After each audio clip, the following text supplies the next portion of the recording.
ناظرین، ایک بہت ہی بہترین میسج مجھے موصول ہوا ہے جو کہ مسجد کے تعلق سے ہے، مسجد کے امام کے تعلق سے ہے اور اہلیان محلہ کے تعلق سے ہے۔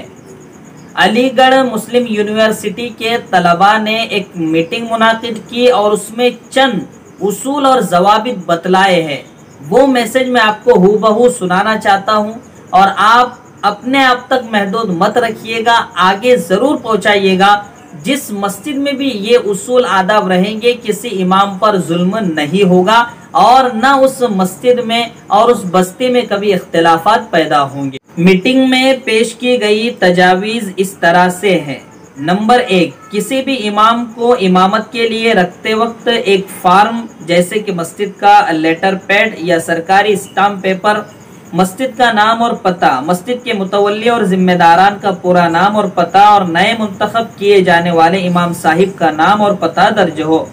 اور اس میں نیچے 7 یا 8 کالم ہو جس میں امام صاحب کی ذمہ داری سے متعلق پوری تفصیلات واضح ہو، جیسے کہ نمبر 1، امام صاحب کو مہینے میں کتنی چھٹیاں ملیں گی، یہ بھی طے ہونا چاہیے۔ نمبر 2، امام صاحب کی امامت کی تنخواہ غریب محلے کے گھر کے حساب سے فکس اور متعین ہوگی۔ مثلا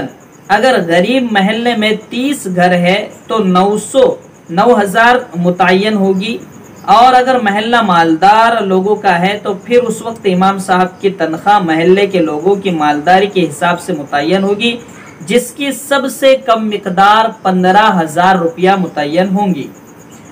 نمبر 3، مکتب کے بچوں کو پڑھانے کی ذمہ داری سے امام صاحب فری اور آزاد ہوں گے، ان سے اس خدمت کو لینے کی صورت میں اس کی اجرت الگ سے مزید دینی ہوگی۔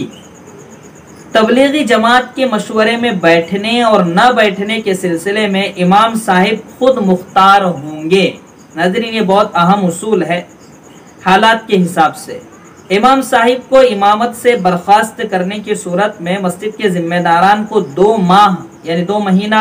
پیشگی اس کی اطلاع دینی ہوگی۔ بصورت دیگر اگر اچانک سے ہٹانے کی صورت میں متولی اور ذمہ داران مسجد پر اگلے 2 ماہ کی تنخواہ دینا لازم اور ضروری ہوگی۔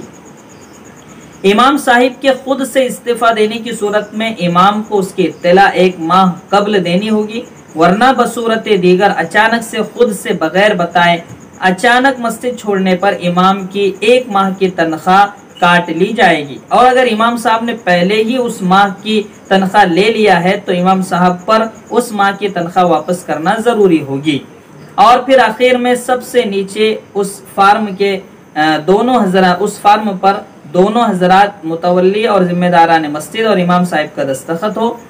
امام جوائن کرنے کی تاریخ لکھی جائے اور اس کی ایک کاپی امام صاحب کو سپرد کی جائے اور ایک کاپی ذمہ داران مسجد کے پاس محفوظ ہوگی، تاکہ مستقبل میں اس کے خلاف چل کر علماء اکرام کی توہین کرنے کی صورت میں قانونی گرفت میں لایا جا سکے اور علماء اکرام کی شبیہ کو داغدار ہونے سے بچایا جا سکے۔ فقط والسلام، اشتیاق احمد ربانی، MA ڈپارٹمنٹ آف